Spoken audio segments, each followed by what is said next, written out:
One Step Past. Hollywood Light Sides. Actresses of the Golden Age. No scandals here, just fun stuff about actresses you love. Here are lighthearted looks at 20 actresses from Hollywood's Golden Age. Anna Sten. You may not be familiar with this name. She was a Ukrainian-born American actress. In Europe, she was a big star. Samuel Goldwyn, the legendary movie producer, brought her to the United States as a new screen personality to rival the Swedish Greta Garbo. Anna was paid $1 million before she even started work on an American movie. This was unheard of at the time. After 3 unsuccessful films at Goldwyn, she was released from her contract. However, she continued to act for many years after that, albeit with less star status. She lived in a glass house with her husband, producer Eugene Frank. As of 2022, her glass house still exists. It's gone through 2 major renovations since Anna's time, so it doesn't look exactly the same. Ann Sothern. Ann Sothern was a very successful film and TV star. One of her most popular efforts is the TV series Private Secretary, also known as Susie. It also turns out she was quite the athlete. Ann became an expert lacrosse player in college. In just 6 months after learning to play the game, her teammates elected her their captain. Constance Bennett. Constance Bennett was a very big star in the 1920s, 30s, 40s, and continued to act until her death in 1965. Perhaps her most memorable role is that of the sexy ghost Mrs. Kirby in the first 2 Topper films. She once had an amusing adventure with a letter, or rather, the letter had an amusing adventure. A New York firm sent Constance a letter to Hollywood while she was still actually in New York. The letter was then forwarded from Hollywood to New York. This letter reached New York just a few hours after she left the city for Hollywood. So the letter was once again sent to Hollywood.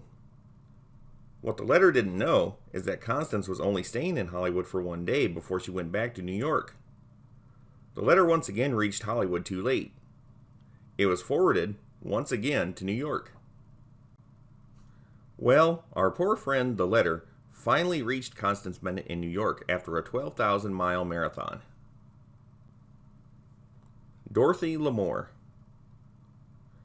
Dorothy Lamour was a very big name in the 1930s, 40s, and early 50s, although she continued to work until 1987. In 1936, she played her first Jungle Girl role in the movies, and made it cool to wear a sarong. Beginning in 1940, she started appearing in the wildly successful Road 2 films with Bob Hope and Bing Crosby. Dorothy was given her own comic book series that ran for only 2 issues in 1950. It was called Dorothy Lamour, Jungle Princess, and featured a fictionalized version of the actress as a Jungle Girl character like Sheena. These are numbered 2 and 3 and were published by Fox Feature Syndicate. Issue number 4 was made, but not published under the Dorothy Lamour Jungle Princess name. Instead, it was confusingly released as Red Circle Comics number 4. You might be asking, why wasn't there an issue number 1? The series actually began as Jungle Lil number 1 and was about a sexy red-headed jungle queen. It didn't take, so Fox went with Dorothy Lamour.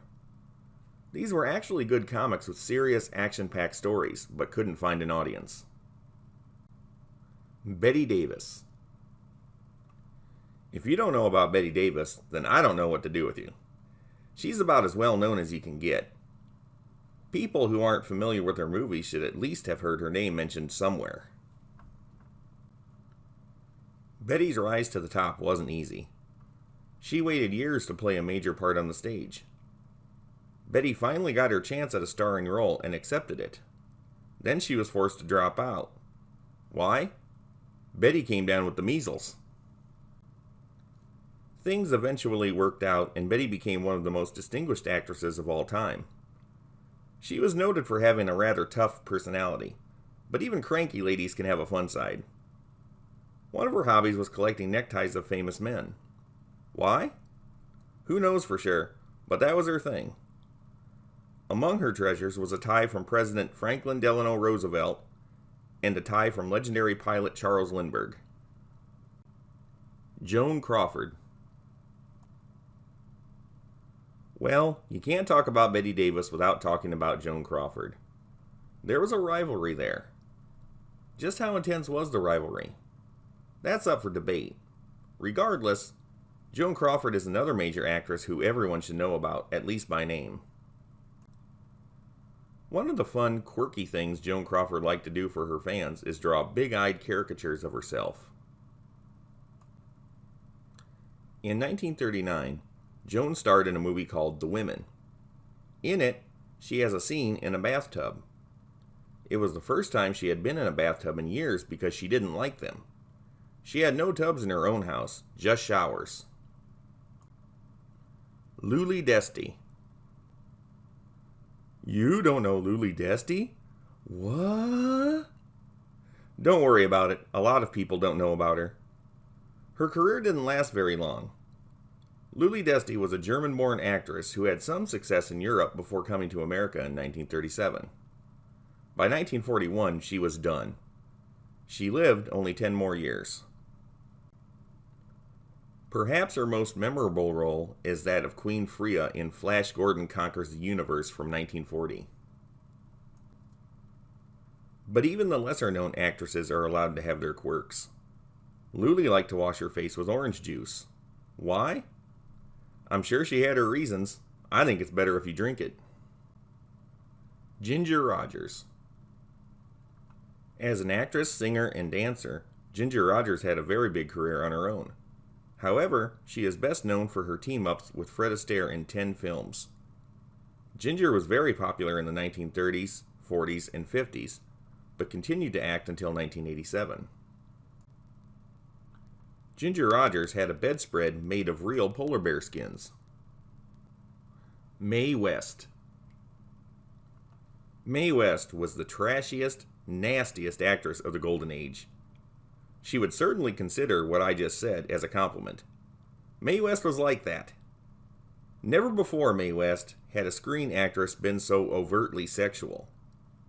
She had been in show business since childhood, but didn't start films until she was almost 40. It was an unusually late age for a woman to start a film career, especially since she was playing up the sexiness. She and the Hollywood studios tried to hide her age, but they never promoted her as a young starlet to begin with.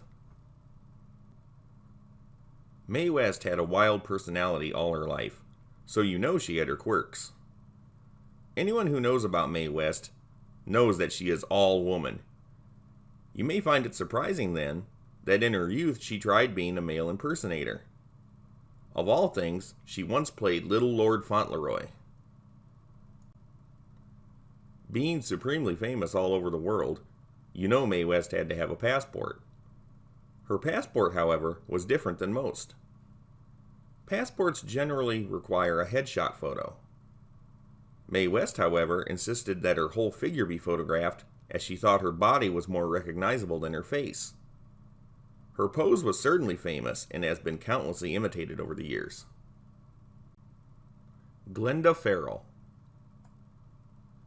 Glenda Farrell was quite popular in the 1930s and 40s.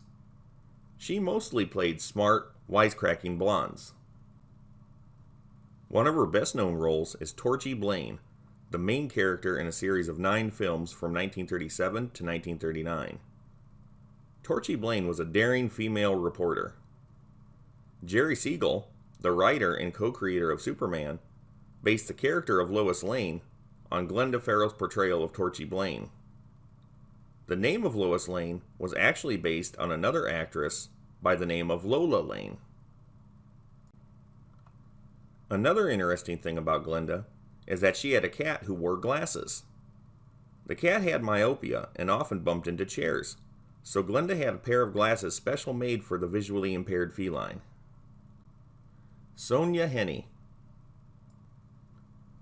Sonia Henny was a famous Norwegian figure skater who later became an extremely successful Hollywood actress. To date, Sonia Henie won more Olympic and world titles than any other ladies figure skater. The only one who has come close is Katarina Witt. Clearly, Sonia Henie took her ice skating seriously. So much so that she was absolutely manic about the ice being totally clean. She didn't allow even the tiniest object on the ice. It's for that reason that no other women in her act was allowed to wear hairpins. What you may not expect, however, is the fact that she wasn't good on roller skates. At all. Irene Dunne. Irene Dunne was a good actress and she had a good movie career. Although she had the ability to play a wide range of parts, she is best known for her comedy roles. Irene had a very regal public persona and was nicknamed the First Lady of Hollywood. However, she was fiercely proud of being an Irish-American country girl from Louisville, Kentucky.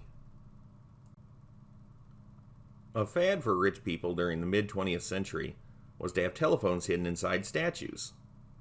Irene had her phone inside a reproduction of The Thinker by Rodin. Lillian Russell. Lillian Russell came before Hollywood's golden age, but she still seems to fit. She was, for the most part, a stage actress and singer in the days before movies were a thing. Lillian did live long enough, however, to star in some early silent movies. She died in 1922, right when the golden age was starting. However, her name and legacy was celebrated for many, many years during the golden age. If you watch a lot of TV shows made in the 1950s and 60s, you'll hear somebody drop her name, and everyone knew who they were talking about.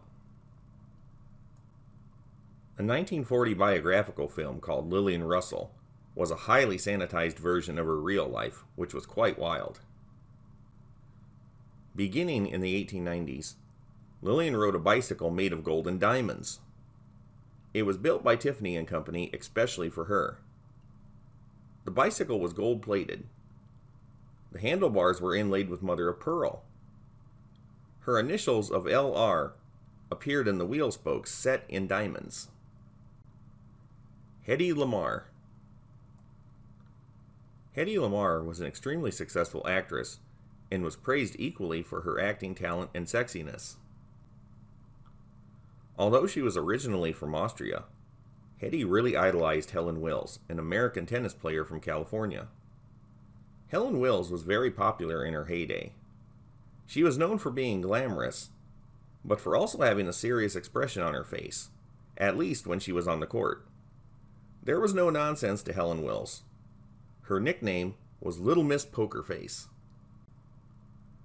To a young Austrian girl, American women were exotic.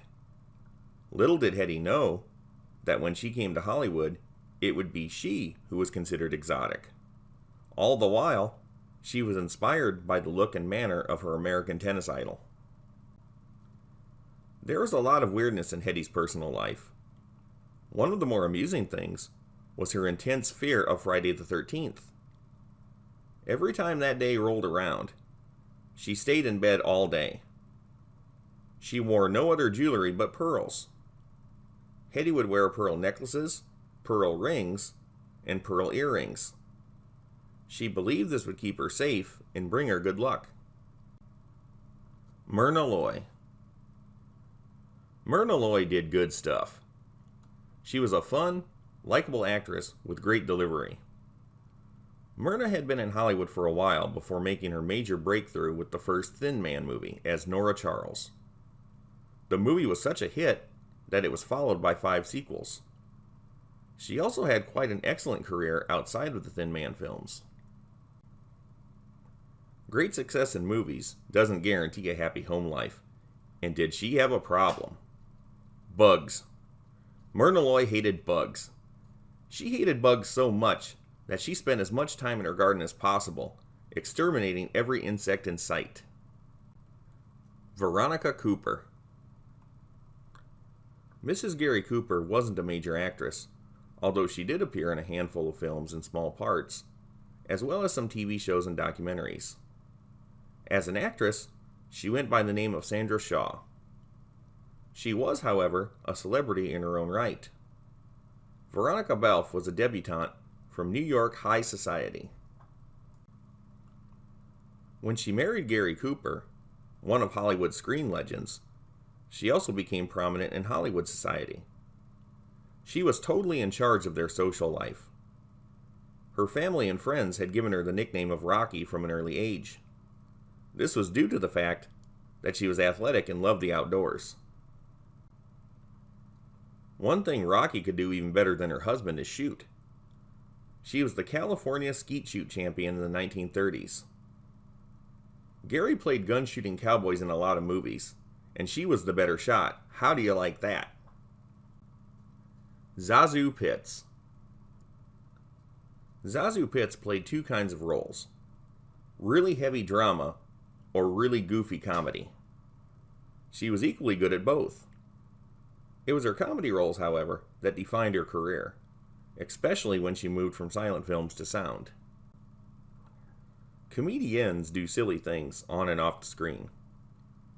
Zazu once wore a black hat, and on top of that hat was a white plaster cast of her own hands. Doris Nolan.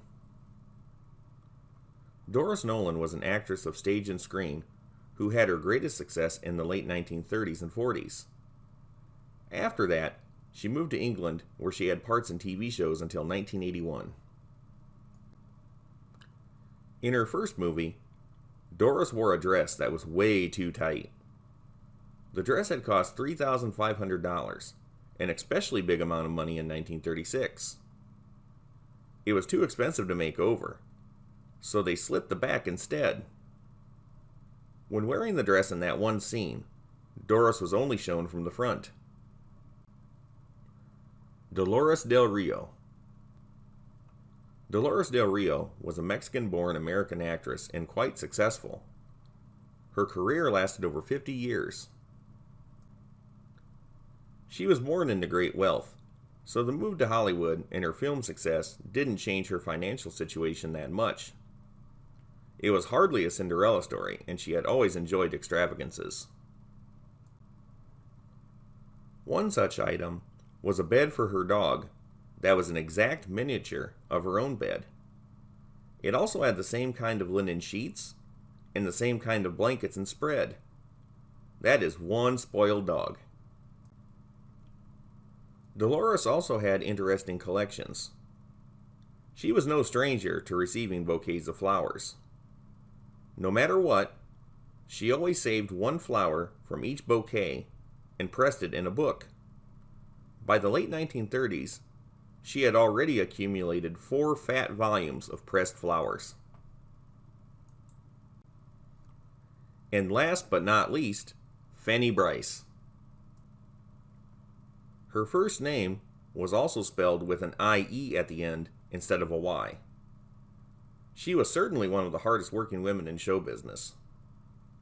Mostly known as a comedienne, she was also a singer and actress. Fanny Brice was a major celebrity. Perhaps her best known work is the radio series The Baby Snooks Show. Baby Snooks was a bratty toddler. Fanny Brice, herself, was already in her 40s when she started to play her. Fanny had a portrait made of the Mona Lisa that looked a lot like the famous painting, with one major difference. Fanny's face was put on the Mona Lisa instead. That's all for now. It's hard to believe we're done already, but parties aren't meant to last. Until next time, keep it light.